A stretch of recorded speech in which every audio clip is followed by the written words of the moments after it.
When you first log into darwin.Cloud, you'll find the reports by clicking on the Reports main menu button at the top of the screen. On the right-hand side, you'll see the different categories of reports. And by clicking on the different categories, you'll see all the reports in that category that you've been authorized to view by the owner of your company. Another way to find the report that you're looking for is to click on All Reports at the top of the list on the right, and then in the search text box, you can type a few letters of the name of the report that you're looking for. And with each keystroke, Darwin will find all of the reports that match the criteria that you've typed.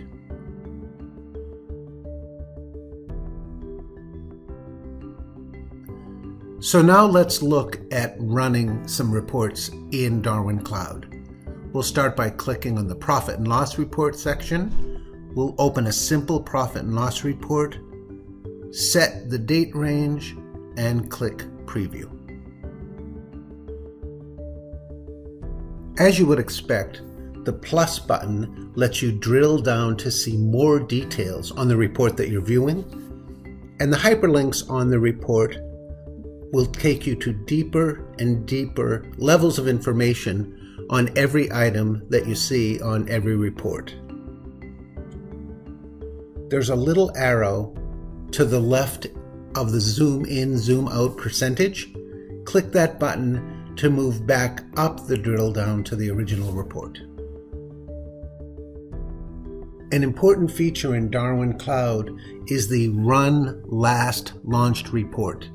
That's at the top of the report list, and it will always remember the last report you ran so that you can run the report again with changed criteria.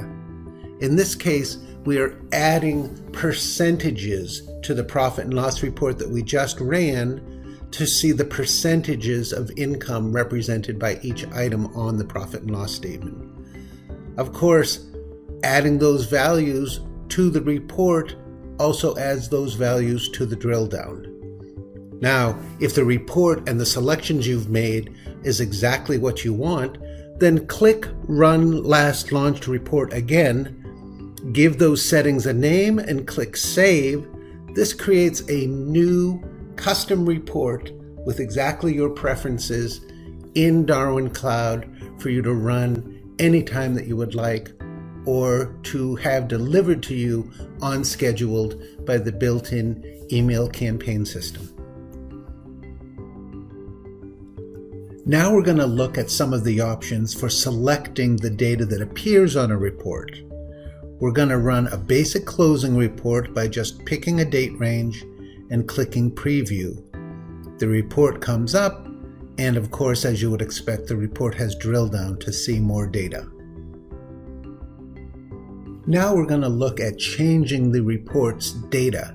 So we're going to click Run Last Launched Report, and this time we're going to scroll down and deselect some columns of data, and then select other columns of data that we do want to appear on the report.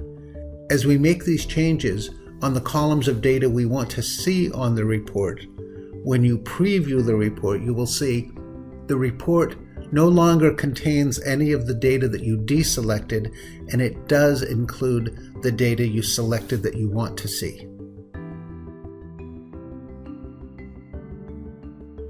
Finally, we're going to look at one more feature of darwin.Cloud reporting, and that's the Clear All button. When you click the Clear All button, all the pre-selected columns are cleared, and it allows you to select only the columns of data that you want to have on a report. Use this feature when you want a simple report with just a few data points, and it's a fast and easy way to get a custom report that includes only the data that you want to see. This concludes our introduction to darwin.Cloud reporting. Check out the other videos online to see all the new features you can enjoy with the transition to darwin.Cloud.